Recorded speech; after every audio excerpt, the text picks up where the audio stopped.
David Schlissel has seen it all when it comes to nuclear. An MIT-trained engineer and Stanford University-trained lawyer, David has provided expert testimony in hundreds of legal cases involving utilities and their plans for power. David is the president of Schlissel Technical Consulting, and Patty and I had the privilege of speaking with him earlier this week. We started at the beginning. Here's our conversation with David Schlissel. I've had a wonderful career. I started as a lawyer on energy work. I practiced law for about 3 months, and then I became a lawyer on energy work, utility rates and things like that. And after 4 years, 5 years, I decided I enjoyed doing the economic and technical analyses more than being the lawyer. My witnesses would get softball questions and they'd screw it up. And I said, I can do better than these guys. So since 1981, I've testified as an expert witness in about over 130 state utility regulatory commission cases on a wide range of subjects, including most recently nuclear, gas plants with carbon capture. Now it's gas turbines burning hydrogen. And I've had a wonderful career. I've totally enjoyed it. I think the hot issue that's on everybody's mind right now is these small new nuclear power plants that are being proposed to meet our energy demand. And I was curious to get your opinion on, is this a good idea for moving forward, or how do you feel about that? It's a terrible idea. The nuclear industry is spending, I imagine, tens or hundreds of millions of dollars in advertising, political contributions. And I'm going to steal a term from a chemical engineer who works on hydrogen-related issues on the environmental side. He uses a term called hopium. It's pushing a combination of hope and opium. And that's what the nuclear industry is pushing. They have convinced people who maybe never knew it, but a lot of people who knew how the industry overpromised and underproduced in the 70s, 80s, 90s. Originally, commercial atomic power, it was called, was going to be too cheap to meter. Right. And then it became too expensive to build.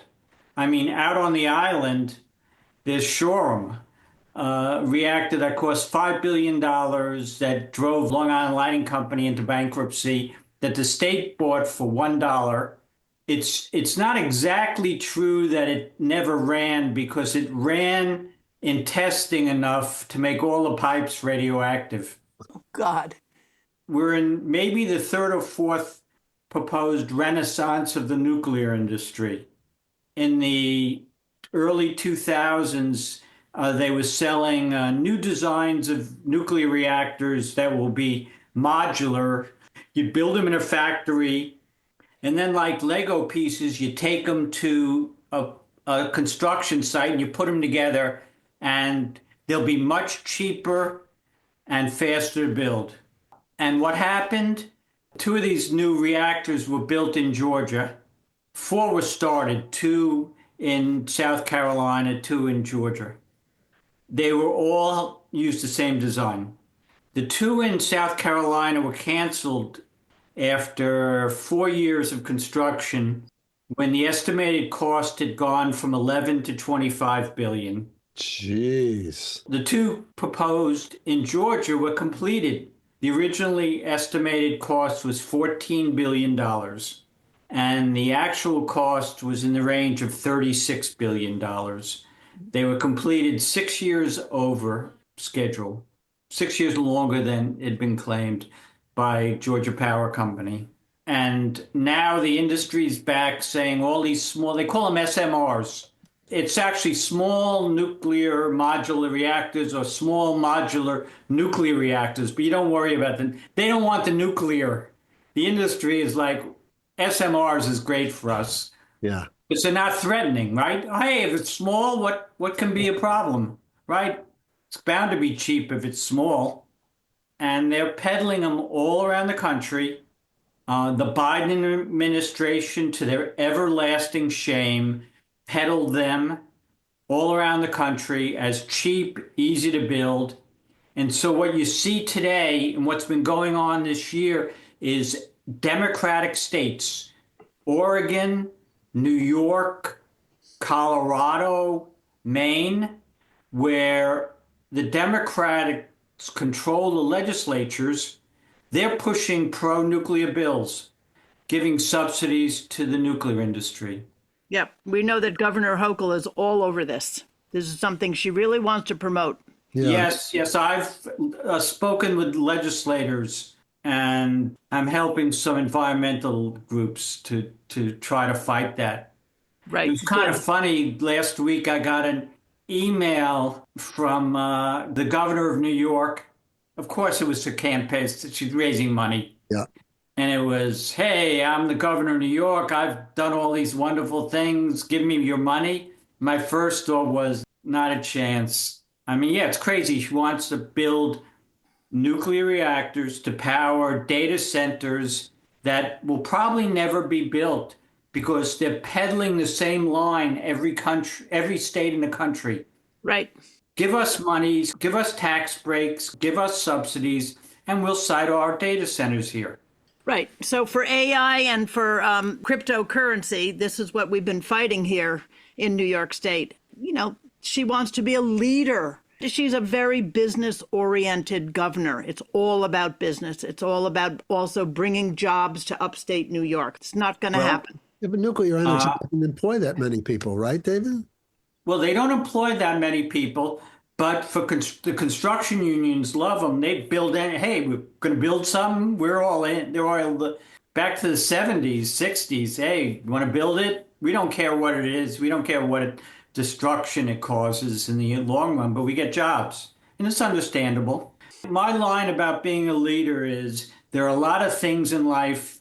It's good to be first. Football, it's great to win the Super Bowl. Be first. Building nuclear power, being first is kind of like being the first among your friends who get dementia or get cancer. You don't want to be first when you're building a new technology like nuclear.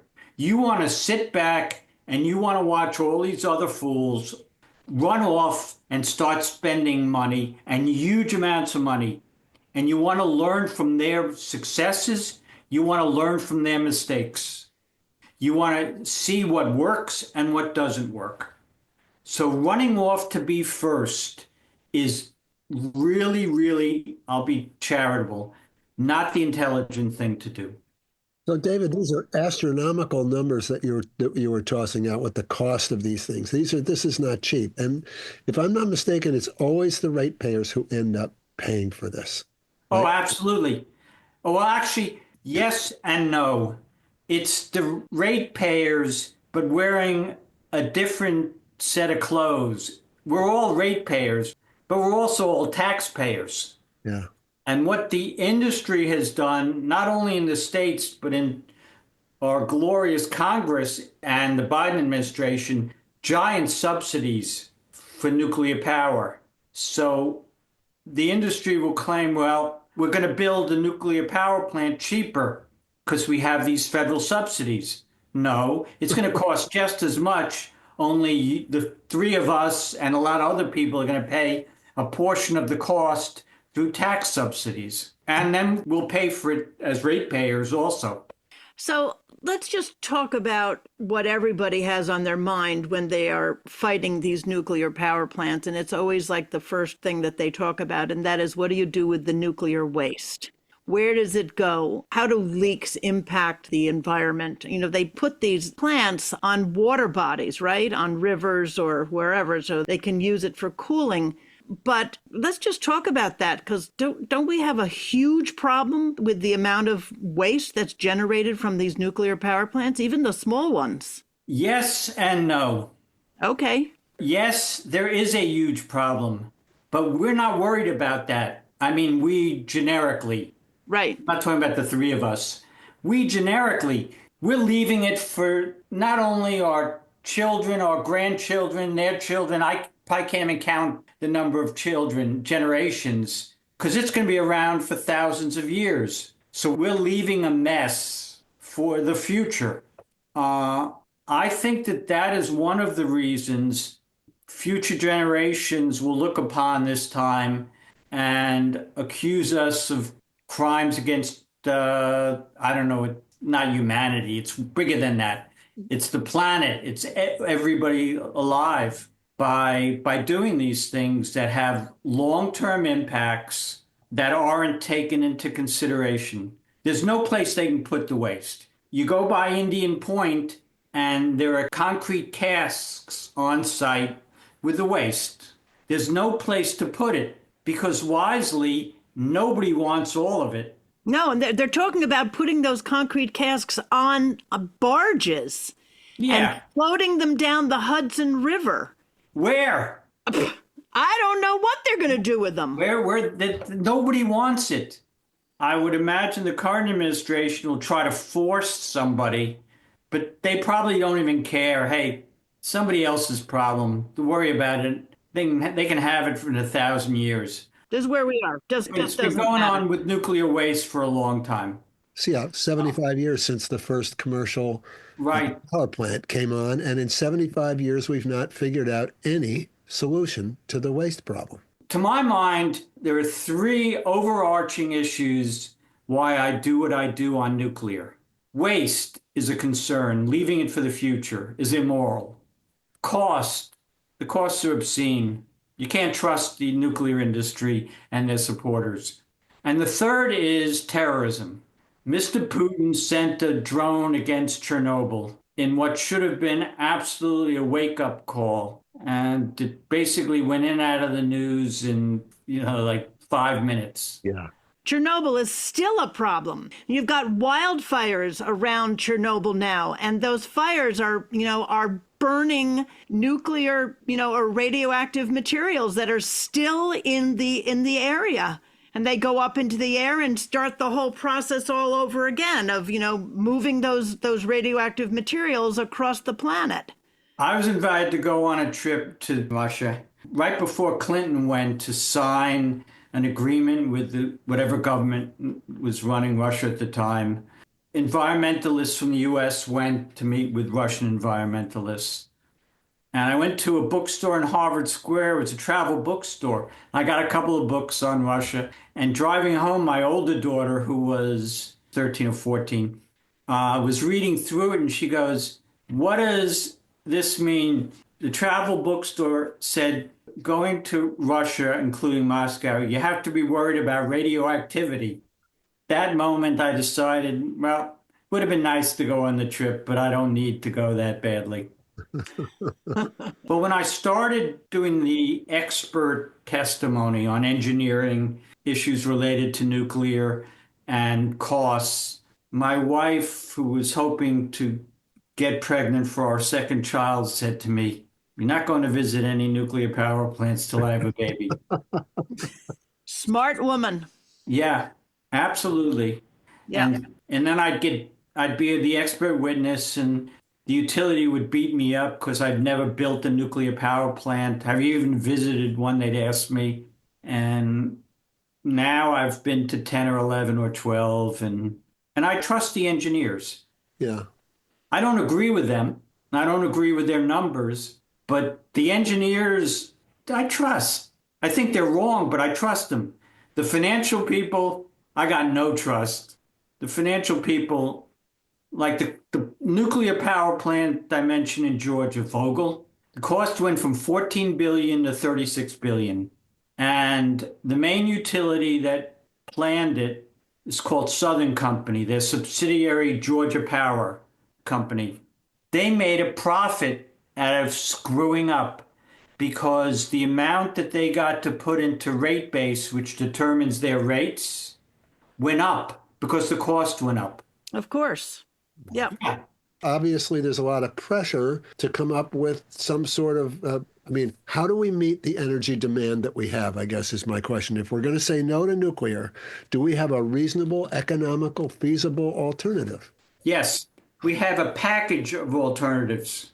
We have to accept that some of the bad things some of the fossil fuels are going to be around for decades. It's going to take a while to wean the world out of that piece of hopium or fat hopium. But it can be done, and it could be done fairly quickly. Wind, solar, geothermal, battery storage, and flexible demand. What that means is that if the sun doesn't shine at night, you can have a battery run part of the night. We need longer duration storage, it's called. Mm-hmm. Right now, general battery length for utility scale batteries, duration is about 4 hours. There's research going on into longer batteries. Also, solar generally is higher, power is generally higher. There's more of it during the day, the sun's out. Wind in a lot of places is the opposite. The wind generally is higher at night. Now, of course, it's site specific. You pay businesses that they run during the day or they run at night. And during portions of the day, if the demand is high, you pay them not to work at that time. Right. So businesses with flexible enough demand help, and energy efficiency. I mean, a guy named Amory Lovins wrote a book back in '74 called The Road Not Taken about energy efficiency. We waste so much energy, it's unbelievable. So you put that all together, and then you basically design what works for you out of this package of possibilities. And it's different in Vancouver, British Columbia, where one of my daughters lives, than it is in Florida, than it is in Texas. Sure. The place that has the fastest growing solar development is Red, Texas, along with California. Solar is growing in Florida. The heaviest wind concentration of wind power is the middle of the country, all of them red Republican states. And even Trump wouldn't be stupid enough to try to take away the subsidies for wind. They love the wind. They love what the wind power gives them. Sure. Okay. It's like a toolbox, right? You just take the tools you need, and we've got them. But it threatens not only the nuclear industry, but what we're seeing today is the oil and gas industry reacting to the threat against them. Yeah, and one of their reactions is to build more plastic manufacturing plants, which is also another planetary threat. Absolutely. And their revenge against us is Trump. Yep. They gave the money to him, and they ordered him with their wish list. Right. And if he even knows what they're talking about, he just nods his head yes. Same with Congress, and to be honest, same with a lot of Democrats. Right. It's payback time. It's payback. Is there anything that you're optimistic about? Yeah, young people. The fact that the cost of renewables has dropped dramatically. I think if a poll was done of asking people, do you want clean water? Do you want clean air? Someday in the future, I won't be around, but one of the people I've worked with, I've made her promise that she'd do a seance in 30 years and tell my spirit, how did this all work out? Someday the problems will be so apparent that people can't avoid it. It will be right in their faces.